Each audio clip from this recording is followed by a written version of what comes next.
Welcome back to the number 5 podcast in the world, the Outspoken Show. Don't forget to like, comment, subscribe, hit that bell notification. On today's show, we have Heimanu, who is an EDM artist and producer who's worked with RL Grime and Remixed UCLA, which has done over 5 million streams on Spotify. Welcome to the show. G'day, mate. Thanks for having me. Thank you for coming on. How are you going? Oh, pretty great, mate. Sun is out down here. Birds are out. Amazing. Waves are on. Amazing. That's good to hear. It's a shame because you were meant to come up, I always get it wrong, to the Gold Coast for Lunar Festival. Yeah, man. Yeah, that was going to be on like in a few weeks or something, like next week. I can't remember, but yeah, the old CVD buddy cancelled it out, so goddamn, couldn't come. Next year, mate. How's it going with shows at the moment and booking shows? Yeah, well, I had a bunch of shows kind of lined up for this year, and then that second wave came through, so it all kind of got put in the bin. But yeah, promoters are starting to reach out again for gigs towards the end of the year and towards the start of next year as well. So it's slowly coming back on. Knock on wood that nothing else happens again. Yeah, and we rinse repeat. Yeah, for sure. Because you were saying that you were wanting to go to New Zealand to perform and travel over there. Yeah. I was going to head over there. I was actually my girlfriend was leaving for LA. She got some work over there. So as I was saying goodbye to her at the airport, I got notification that my gig that was on in 2 days in New Zealand had just been cancelled as well. Like she just got out. So I was just had my girlfriend leave to go overseas, and then I had all my shows in New Zealand cancelled. I was like, what a week. It was pretty brutal. Wow, that's heavy. But yeah, we're coming back. We're coming back next year. Awesome. Stronger. So what's the plan for next year? Is it and when you're taking on shows as well, are you thinking about where you want to move your music in terms of geographically? Yeah. That's a good question. I think the idea and the rough plan that we've got is we want to get like a solid foundation across Australia and New Zealand, because obviously they're the easiest places for me to go to first, and then kind of create a really strong history there. Use that history to kind of branch off to places like America is kind of where I really want to go, and also places like in Asia. I think there's a pretty cool scene there as well that may be untapped. True. Yeah, so that's kind of the next 1 to 2 years, just like bulk up in Australia, and then start jetting off to these international places. Yeah, and I've seen you've been working with RL Grime, and you're a part of Sable Valley as well. Yeah. So so you're right. Well, no, I was going to say, like, what is Sable Valley? Because just in researching, I was trying to figure it out, and it's tied to RL Grime. Is it? Yeah. What is it? Yeah, so it's his label that he's made. I think, you will be hard pressed to find information on it. It sounds like it's like an institute, and it's kind of unclear, but I think that's been done on purpose. It's kind of like the branding aspect of it, but really at the end of the day, it's just a label run by him. So you're working with his label? Yeah, so I've released a few singles on that label. I'm not signed to any one label, and I have to like stay with them. So I just sign a release there, and then a release with other labels and stuff. But yeah, it's probably one of the most sought after labels in the trap scene right now. For sure. Why is that? Just he's the GOAT of trap. He's like he's been around for 10 years, kind of. He's got some of the biggest songs in the trap scene. Every trap artist that comes up has idolized him. So to get on that label, I think it's a pretty big goal for almost every trap producer. Yeah, that's awesome. So in working with them, are they also developing your career as well? Is that one of the? Yeah, so that's kind of the how it works. You say, I'm going to give you 50% of the royalties on my song, and you're going to help me, push this song out. Perhaps get me on Sable Valley shows when they happen in the future. Shout out me and kind of help me grow my audience as well. Yeah. So, because I seen we work together. Because you were writing as well for RL Grime. I seen you tweeted about it, just getting the written credits. What's it like writing a song as well? Just in general? Yeah. Yeah, I mean, what do you mean for like in that scenario? I'm happy to hear both. Yeah, cool. I mean, writing a song, it's a totally different process every time. What I try to do is just capture a feeling that I'm feeling at the moment. I won't often go in with a set idea. It'll just be kind of a mood that I have. And then I have little tools and stuff that I know, and little sounds that I know that if I use that, I'll evoke this feeling. And if I write the chord progression like this, it'll make me feel a certain way. So that's kind of my approach to writing music. But working for someone with like RL, it's a little bit different. He has a record, and really all I came in to do is just add a little touch of flair and just a little bit of something different that maybe he wouldn't have thought of himself. And is that like, obviously collaborations are huge, and are you searching for collaboration just to put your name somewhere else?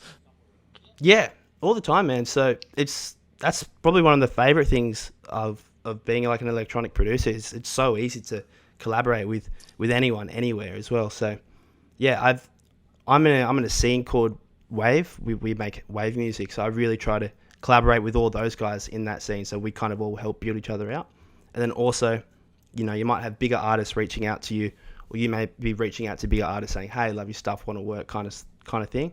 And, you know, their fans help you, your fans help them. It's kind of like you both help each other again. That's awesome. Yeah. No, that's something that I've been trying to find as well with the podcast, of finding other people who are also podcasting, so that you can talk. There's just a multitude of things that you can talk about and help build each other up as well, because it is tricky and it is a grind, and it's sort of just a evolution of like a little Ferris wheel that doesn't stop. It's tricky. So I'm curious about remixing. How do you get permission to remix, and then how do you go about getting the stems? Yeah, so there's a few different ways you can kind of do it. I mean, if the main artist reaches out to you and says, hey, I'm putting together a remix package, I'd like you to be a part of it. They'll select a song for you to remix. They'll send you the stems, and then you'll make it, and then you'll send it back to them for approval, and then it may get accepted or not. Otherwise, you can kind of do it illegally, and then you can only upload it to places like SoundCloud and YouTube, where you do it without the artist's permission. Or sometimes you do it without the artist's permission. They end up hearing it and they go, hey, can we turn this into an official remix? Which is kind of what happened when I got my first remix with RL Grime. So where'd you upload that first? And was this, what was the remix? So he just released an album called Nova. And what I did was I was working on a song. I was like trying to make a flip, like trying to make a remix for it. He hadn't heard of me at all at this point. And it was starting to get like really late in the night, and I just had this idea to maybe add a few different songs from the album into that remix. And then it ended up being I sampled all the songs and then pieced it together into one song. So I had like all these different vocals from his whole album in this little 3-minute 30 kind of package, uploaded that to SoundCloud. Then a guy called Enchway from Sydney heard it. He knew RL. He sent it to him. And RL was like, wow, that's fucking really cool. Would he want to do like a remix for me? So I wasn't even thinking about getting an official remix or anything. It was just like I did something cool with his art. He respected that, and he goes, hey, here's a chance for you to do it. What? And to be honest, my production skills at the time were like pretty. Like I wasn't the greatest, but I think he respected the idea that creativity behind it. Yeah. But why spend your time on that? It's late at night. You're probably tired. It's just really fun.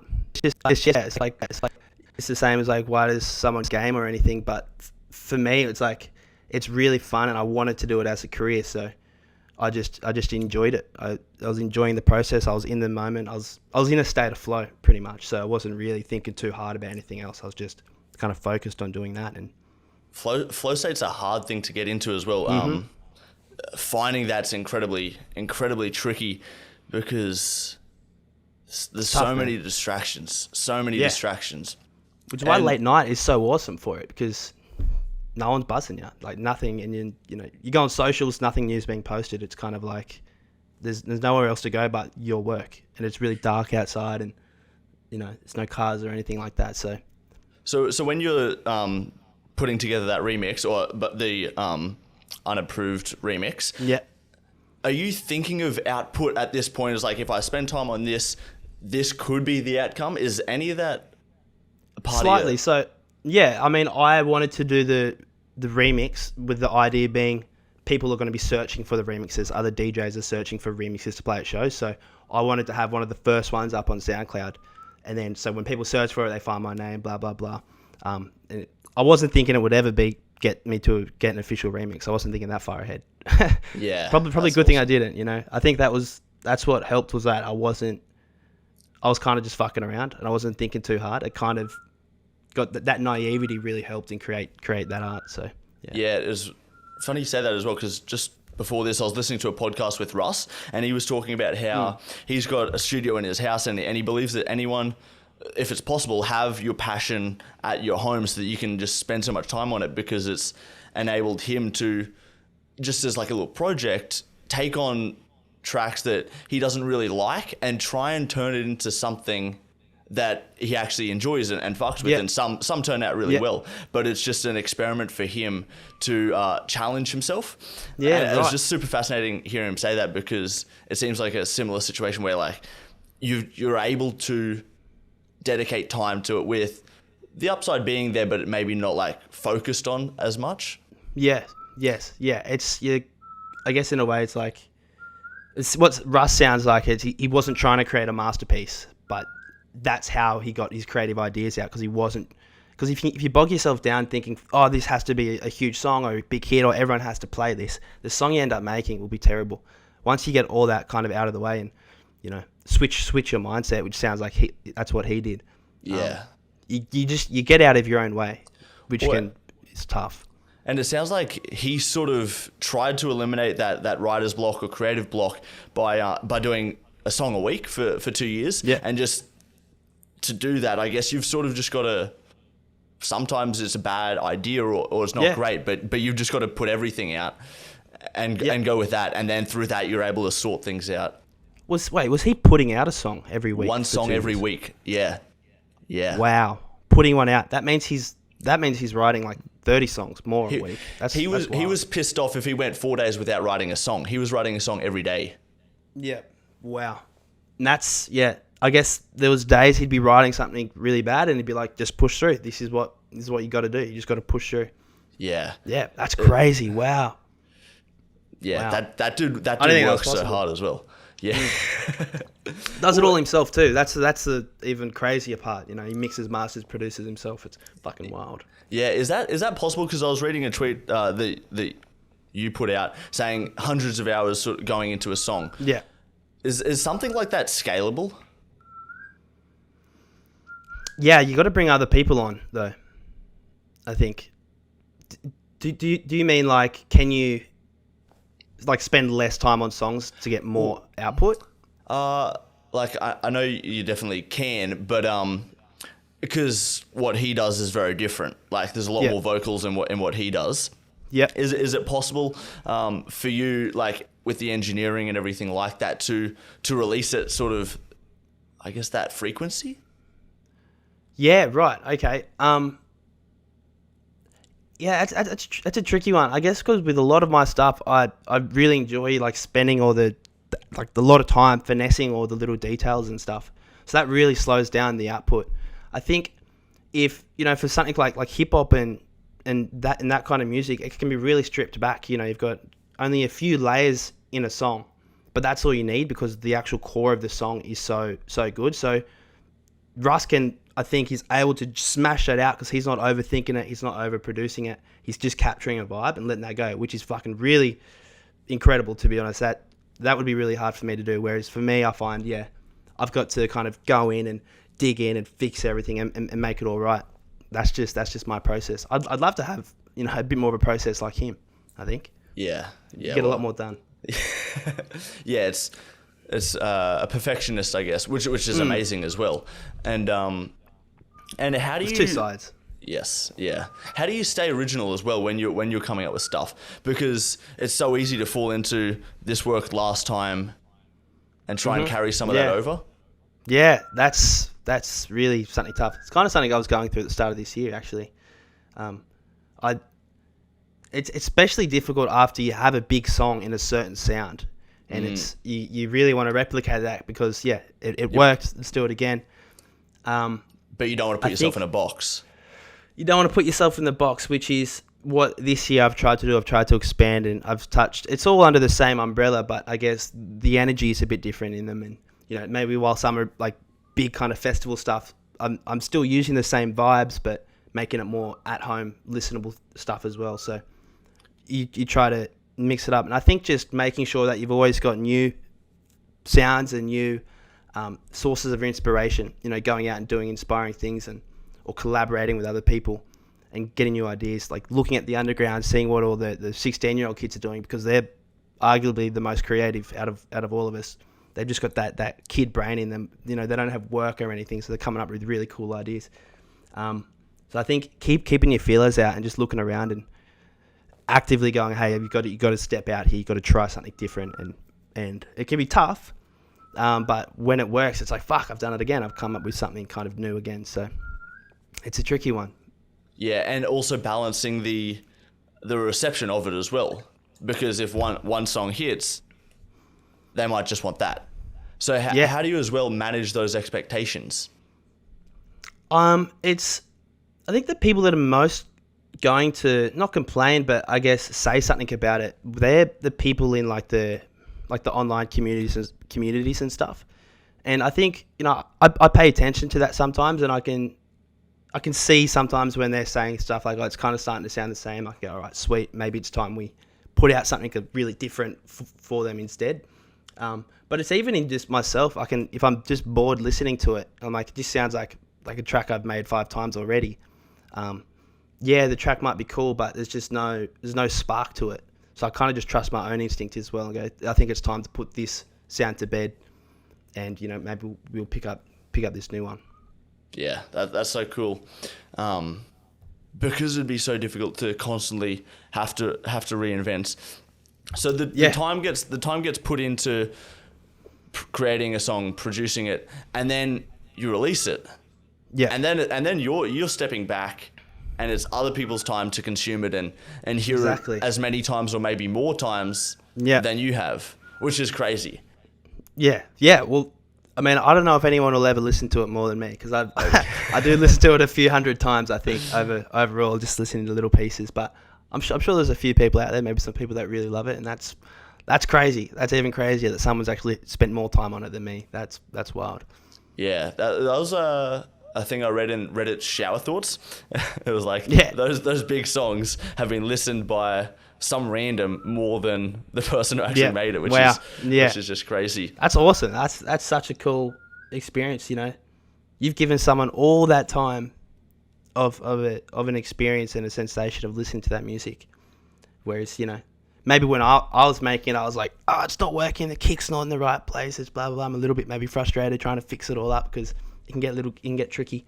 But someone else, they're not. They're just vibing out. They're just taking it as it is. Yeah. Completely different experience. And when you're talking about when you're looking at those little minute details like the kick or the hi-hat, is there ever a time where you take a step back and go, while this might be bothering me or I can't get it just right, it may not even get noticed?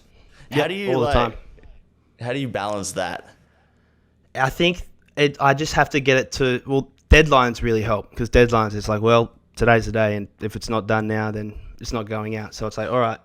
And it really helps me just say, all right, now the song's done, because I think every artist says this, but like you can kind of work on a song forever and you can keep changing it. I think you've just got to make decisions and say, hey, look, this is as best as I'm going to get it for where I am right now. Maybe in the future I'll be able to get it better, but for right now, this is the best I can do. And you just kind of got to accept that and say, and that's all it is. And you're right, no one notices anyway, so. Yeah. And so how do you use the deadlines then to motivate you or push you to work faster?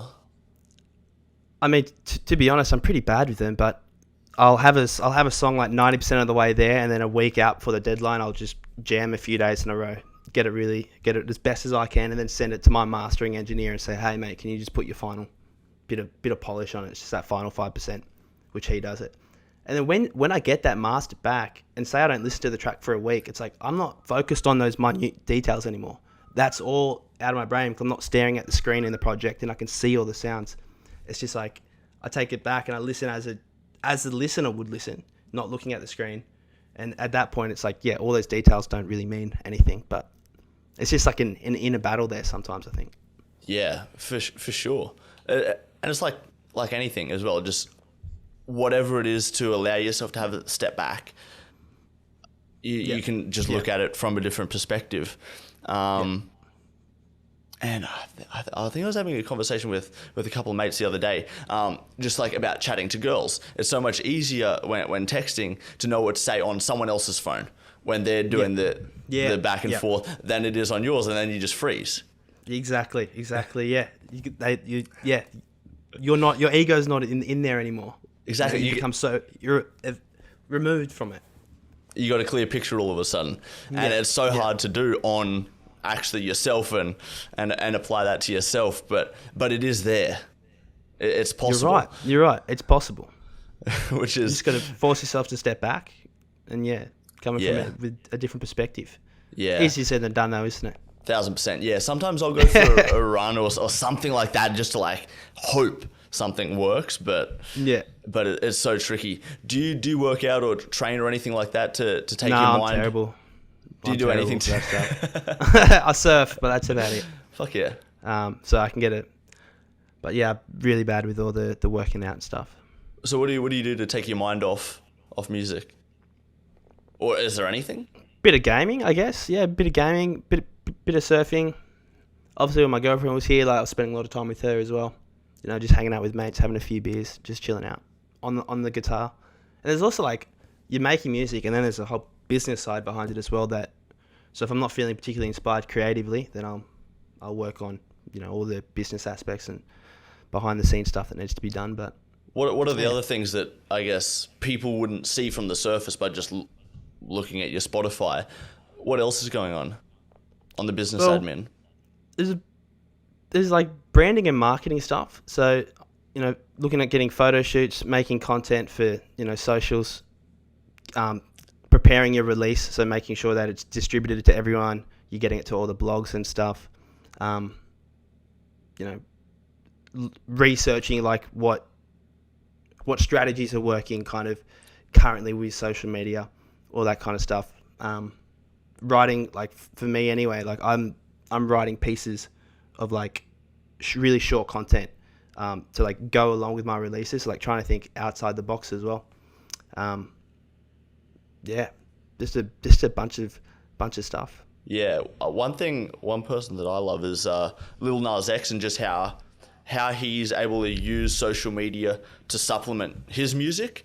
And I mean, with Old Town Road, he did very well, obviously. But just the way he was on Reddit forums, creating memes and everything to go along with the song, and asking questions. Oh, what is the song Old Town like? What are you noticing? Yeah. What are you noticing that's working at the moment, social media wise? I think like TikTok in the last year, it changed from just being a stupid thing that only kids use to now it's like, actually, hold on, these guys really mean business here. And, gone are the days, I think of, not gone are the days, but like just like photos and all that kind of stuff aren't really working. I think it's about now, how long can you hold someone's attention for 15 seconds? Can you hold it for 15? Can you hold it for 3 actually is what you need to hold it for, right? And I think that kind of stuff is just becoming massive. And it's a difficult one. It's a tricky one because you've put, especially for musicians, it's like where they want it to be all about the art. It's like nowadays it can't be. It kind of have to be everything at once. But yeah, that's how it's always been. When they brought out CDs and old vinyls, musicians were complaining that but we won't have to play live anymore. And when they got MP3s instead of CDs, the distributors were complaining. There's always going to be like there's technology is kind of changing the landscape always in the music scene, and you just kind of have to kind of adapt to it. I haven't figured out my angle quite yet on TikTok, but I'm sure it'll come. Are you posting on TikTok at the moment? Yeah, but mostly just stuff that I'm posting to Instagram already, so it's not really like created for that super quick edited kind of stuff. I'm trying to think outside the box. I don't want to be going face to camera cracking jokes or anything like that, or even just like, here's me in my studio. I feel like there's so much of that stuff out there already. I'm trying to think of maybe an alternate way that people may use it. Have you seen like some TikToks where it's like about aesthetically pleasing videos? Yep. Right. Yeah. Like what if that just becomes really massive there? Like, I mean, I personally use it for comedy, but what if you have all these different kind of people that are using it, and maybe some people may be using it like therapeutically as well. So, Well, yeah, it's sort of like YouTube as well, because it's entertaining. There's comedy, there's education, and there's all of that on TikTok as well. And most of it gets provided to you, and it's a little bit harder to search for. Mm-hmm. But it's all sort of there. Yeah. So then it's just finding your avenue or your niche to go down. Yeah, that's exactly right. I don't want to, like, my brand's like kind of serious, and I don't want to extend too far off of that and go down, something completely different. So I've got a few ideas. I don't really want to say anything about it yet, but hopefully they turn out pretty cool. Yeah. And what else are you working on at the moment? Just scheduling a bunch of releases in, finishing up a bunch of music, writing a bunch of different stuff as well, like getting guitars involved, but it's not for the Heimanu project. It's just for, I guess a bit more fun. Mostly just really trying to, almost doing a little bit of a brand reshape as well, just slightly. So I'm just focusing on that and getting some releases finished up. In which direction? Well, it's very cyberpunk inspired, and I guess what I want to kind of do is just detach from the cyberpunk a little bit more, and maybe go more of like a Blade Runner aesthetic. I'm not sure if you've seen the new Blade Runner, but yeah, I think currently it was super like neon lights Tokyo, and I want to move a bit to more like a darker, like thinking like imagine a dystopian Russia instead of a dystopian Tokyo. So then, and as well, when you're releasing a song, you're saying the blogs and the playlists, is there anything else that you're working on or trying to make sure that's in place for it to be released? Yeah, so I want the song to be sent out to all my DJ mates, so that they can start playing it at shows, hopefully get some clips from that. Yeah, like I said, blogs, playlists, radio, sending it out to radio too, YouTube channels. We need to get the artwork ready, the videos ready, banners, all that kind of stuff. Write up a press release, maybe some new photo shoots. There's a lot of stuff. And then, once it's released, then it's like, all right, let's get content going. Let's make sure that the engagement's up. Let's try to drive people to Spotify, especially for that first week. It's really important. So there's a lot of kind of sharing stuff, being super active on social media. Yeah. Just for that initial bump. Yeah, 1,000%. And I lost what I was going to say. But in terms of as well, reaching out, connecting with people, how are you trying to build your collaborations as well? Mostly just by like, if I hear something sick and I'll start following them and message them, just go, I love your stuff. And then, if they have friend of my stuff too, that's cool. And we'll be chatting for a little bit, and then I'll be like, hey, do you want to work on a song? I've got a playlist of songs that we can, have a look at doing. And everyone's pretty crude. Like 90% of collabs don't get released.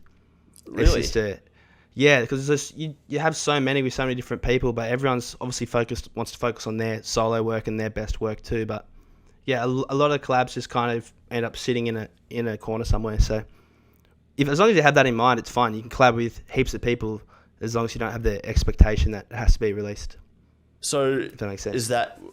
But why isn't it getting released? Is it because someone doesn't want it to, or they don't feel it's at the standard? Yeah, it could be. It's more common if a bigger artist reaches out to a smaller artist to collab. So for the bigger artist, it's like it doesn't give them anything in return if they release with a smaller artist. Whereas a smaller artist has a collab with a bigger artist, they 100% really want to release that song. So there's a bit of that going on, which sucks. It should be about the art, but like I said before, it's like it just isn't anymore, and you kind of have to just play by those rules, I guess. So I can see why guys do it, Yeah, 1,000%. Well, thanks for coming on to the show today as well. Thanks for having me, Matt. Also, did you want to drop your socials? Any announcements coming up? Something you want to talk about? I've got a few shows towards the end of the year. I've got one in Newcastle in a few weeks. And I'll be up in the Gold Coast or Brisbane. I can't remember. Up near that way on New Year's Day. Beautiful. What are you doing here? Brisbane. You're Brisbane? I think I'm at Gold Coast. It's at New Year's Day. Eaton's Hill. That's Brisbane, right? Eaton's Hill. Yeah. Yeah. Oh, true. Oh, yeah. I'm coming up there for New Year's Day. Is that like the phone party or something like that? It's that one. Yeah. It's that one. Yeah. That's always big New Year's Day. Yeah. Oh, that's great. That's great news. Yeah, Good to know what awesome. I'm walking into. You'll enjoy that one. Hey, how is performing live, like, as opposed to pre-releasing? Not pre-releasing, but putting Oh, out mate, songs. it's a completely different dynamic. Whereas, one, you're in your studio and it's just you in there, and you're imagining what it's going to be like live, and you're creating something designed to be like, this is going to work in a live setting. And then you turn up to the show and then you press play and you see it working and you see the crowd responding how you wanted them to respond. And it's 10 times the feeling you have in the studio. It's just an hour of it's euphoria, man. You come out just like, fuck, did that just happen? All your friends are there as well. Everyone you know is there. It's just a great night. Completely different. I love them both. If I had to pick one, I think I'd pick making the music, but just because I feel like I can get a bit deeper and a bit more personal with myself, and it's more insular. Whereas the show's obviously it's about the crowd and their experience. Yeah, 1,000%. Like you're working with all these people and like creating some sort of energy, and like you're matching them, they're matching you, and it's really cool. Yeah, that's awesome. And does it also like take away from the art a little bit because it's expected to be performance when going live? Or do you have to work that in? How's that work? So what was the start of that question? When you're performing live, there's an expectation of it being a performance. Does that take away from the art at all?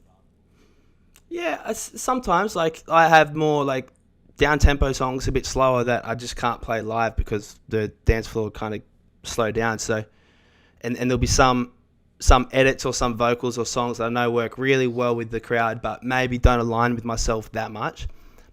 But so it's about finding that balance. Sometimes some people say it's one track for them, one track for me, one track for them, one track for me. So you kind of go back and forth. But for the most part, I stay pretty true to myself in my sets. I'm not playing in spaces where I have to play like R&B edits or anything like that. I'm playing what I really love to play, and the crowd comes there for that. Yeah, it's kind of where I'm at now. Whereas 2 years ago, definitely would have been having to play heaps of edits and like vocals everyone knew and all that kind of stuff. Oh, that's awesome. And your Instagram, where can people find you? At Heimanu, pretty much anywhere that you look. Heimanu. And yeah, you should be able to find me. Awesome. Well, thanks for coming on to the show today. It's been great to talk to you. Thanks for having me, mate. Legend. Thank you. Thanks, guys. Cheers.